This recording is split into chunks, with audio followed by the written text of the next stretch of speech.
మాజీ మంత్రి రోజాకి సంబంధించినటువంటి ఒక వీడియో విపరీతంగా చక్కర్లు కొడతా ఉంది. ఆ వీడియో అసలు బయటికి రాదనుకుందో, వచ్చినా పర్వాలేదనేటువంటి బరితెగింపుతో అలా చేసిందో తెలియదు. కానీ చివరికి ఆ వీడియో చూసి వైసీపీ కార్యకర్తలు కూడా విస్తుపోయేటువంటి పరిస్థితి, సామాన్య ప్రజలైతే గాండ్రించి మొహాన ఉమ్మేసేటువంటి పరిస్థితి. అసలు ఇంతకీ వీడియో ఏంటి, దాని కథ ఏంటనేది ఈ వీడియోలో వివరించబోయే ముందుగా ఇప్పటి వరకు మన ఛానల్ సబ్స్క్రైబ్ చేయని వాళ్ళు ఖచ్చితంగా చేయండి. ఇక విషయానికి వస్తే, రోజా గారి నోటి తుత్తల గురించి ఈ సభ్య సమాజం కానీ తెలుగు ప్రజలకు కానీ నేను చెప్పాల్సినటువంటి అవసరం లేదు.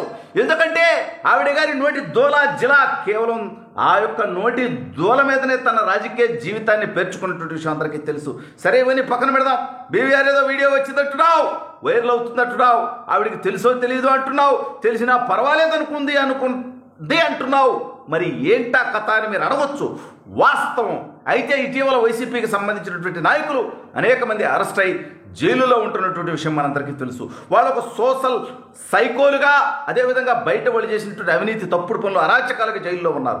ఈవిడ గారు వైసీపీ కార్యకర్తలతో ఒక మీటింగ్ పెట్టుకున్నారు. ఆ మీటింగ్లో ఈవిడ గారు చెప్తారు, సరే తిరుపతి దర్శనం టికెట్లు అమ్ముకుంది, అక్కడ నగర్లో భూదందాలు చేసింది, మాఫియా చేసింది, ఇసుక మాఫియా చేసింది, మట్టి మాఫియా చేసింది, అక్కడ కోట్లాది రూపాయలు దోచుకుందా అని పక్కన పెడదాం. ఈవిడ గారు ఆ మీటింగ్లో ఎవడికి ఆదర్శి మరి ఈవిడ గారితో స్పీచ్ ఇప్పిస్తారు. సరే, మొత్తానికి సోషల్ సైకోలకి ఈవిడ గారితో వాళ్ళు ట్రైనింగ్ ఇప్పించేటువంటి కార్యక్రమం జరుగుతుంది అక్కడ. అయితే అక్కడ ఏం జరుగుతుందంటే, మనందరం కూడా పోరాటం చేయాలి, ఈ ప్రభుత్వం దుర్మార్గాల మీద మనందరం ఏదన్నా తప్పు చేసి జైలుకి వెళ్తే సిగ్గుపడాలి, కానీ ఈ ప్రభుత్వం పెట్టేటువంటి తప్పుడు కేసులకు మనం జైలుకి వెళ్తే సిగ్గుపడాల్సినటువంటి అవసరం లేదు అని. ఒకసారి ఈవిడ గారికి మేల్ వెర్షన్, అంటే రోజా గారు మగాడిగా ఉంటే ఎలా ఉంటారు, ఎవరవుతారు అంటే బోరుగడ్డ అని యాజ్ ఇట్ ఈజ్గా కనిపిస్తాడు. నాకైతే మీకెట్టా కనిపిస్తాడో, మీకెవరు కనిపిస్తాడో నాకు తెలియదు. మీకు కొడాలి నాని కనిపిస్తాడా, అంబటి రాంబాబు కనిపిస్తాడా, వాడివుడు ఈ మధ్య కనపడకుండా పోయినటువంటి అనిల్ కుమార్ యాదవ్ కనిపిస్తాడా నాకు తెలియదు. కానీ నాకైతే బోరుగడ్డ అనిల్ రోజాకి మేల్ వెర్షన్ లాగా కనిపిస్తూ ఉంటాడు, బోరుగడ్డ అనిల్కి ఫీమేల్ వెర్షన్ లాగా రోజా గారు కనిపిస్తూ ఉంటారు. అయితే ఈవిడ గారు మరి బోరుగడ్డ అనిల్ దేనికమ్మా అరెస్ట్ అయ్యాడు, అక్రమ కేసులో అరెస్ట్ అయ్యాడా? వల్లభనేని వంశీ అనేటువంటి గాలి వెధవా ఎందుకమ్మా అరెస్ట్ అయ్యాడు, అక్రమ కేసుల్లో అరెస్ట్ అయ్యాడా? వాడెవడు పులివెందులకు సంబంధించి వర్ర రవీంద్ర రెడ్డి అరెస్ట్ అయ్యాడు, దేనికమ్మా అరెస్ట్ అయ్యాడు, అక్రమ కేసుల్లో అరెస్ట్ అయ్యాడా?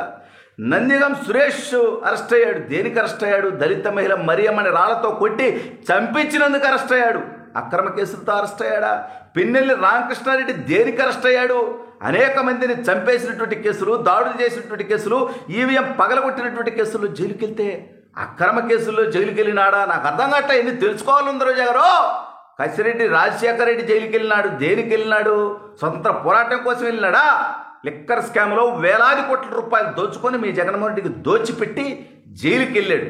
ఈ రకంగా నీ పార్టీలో జైలుకి వెళ్ళడంలో పోరాటం చేసి కానీ, ప్రజా సమస్యలపైన ప్రశ్నించి కానీ, ప్రజల కోసం నిలబడి కానీ, నినదించి కానీ ఎవడన్నా జైలుకి వెళ్ళినాడా? లే. వేల కోట్ల రూపాయల అక్రమ సంపాదన చేసి, అసభ్యకరమైనటువంటి భాషలు మాట్లాడి, హత్యలు చేసి, దోపిడీలు చేసి, ప్రజాస్వామ్యాన్ని అపహాస్యం చేసి, చట్ట వ్యతిరేకమైనటువంటి కార్యకలాపాలు చేసి జైలుకి వెళ్ళినటువంటి పోరంబోకులకి నువ్వు ఇచ్చేటువంటి ఎలివేషన్లు ఏంటో నాకు అర్థం కావట్లేదు రోజా గారు. ఒక్కరేమిట, మీరు కూడా ఒక మహిళగా ప్రవర్తించాల్సినటువంటి అవసరం ఉంది. ఎందుకంటే సరే, మీరు మర్చిపోయి ఉండొచ్చు, ఆ జబర్దస్త్ డబుల్ మీనింగ్ బూతు జోకుల కార్యక్రమంలో జడ్జిగా ఉన్నటువంటి మీ బతుకు అక్కడే ఆగిపోవచ్చు. మిమ్మల్ని ఏ రకంగా ఈ రాష్ట్రంలో ఉన్నటువంటి మహిళలు కానీ, యువత కానీ ఏ రకంగా రోజా గారిని ఆదర్శంగా తీసుకోవాలి? బూతు జోకుల కార్యక్రమంలో జడ్జిగా ఉన్నందుక, మైకు ముందుకు వస్తే చంద్రబాబు నాయుడు గారినో లోకేష్ అన్ననో ఇష్టం వచ్చినట్టుగా కారు కూతురు కూస్తున్నందుక, లేదంటే తిరుమల కొండనే వ్యాపార కేంద్రంగా మార్చుకొని కోట్లాది రూపాయలు దోచుకున్నందుక, ఎమ్మెల్యేగా గెలిపిస్తే మంత్రిని చేస్తే ఆ శాఖలో ఆడుదాం ఆంధ్ర పేరిట వందలాది కోట్లు నువ్వు, నీతో పాటు అతను ఒక యూట్యూబ్ నిబ్బా ఉన్నాడు, ఒక అతను బైరెడ్డి సిద్ధార్థ రెడ్డి అని ఎలివేషన్ స్టార్. ప్రజల కోసం అతను పోరాటం చేసిందిలే, ప్రశ్నించిందిలే, నిలబడిందిలే. కానీ అతనితో కలిసి నువ్వు ఆడుదాం ఆంధ్ర పేరిట వందలాది కోట్ల రూపాయలు దోచుకున్నావు. అతి త్వరలో ఆ కేసుల్లో నువ్వు కూడా జైల్లోకి పోబోతున్నావు.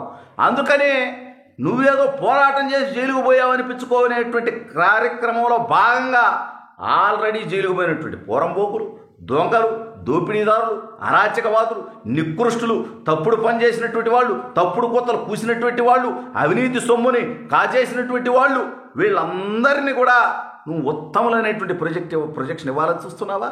అంటే నువ్వు సోషల్ సైకోలని ఎగదోయటానిక ఆ రకంగా అక్కడ మాట్లాడావా? లేకపోతే అక్కడ మాట్లాడింది బయటికి రాదనుకున్నావా? జనం ఎవరు ఆ వీడియో చూసి నవ్వుకోరు అనుకున్నావా?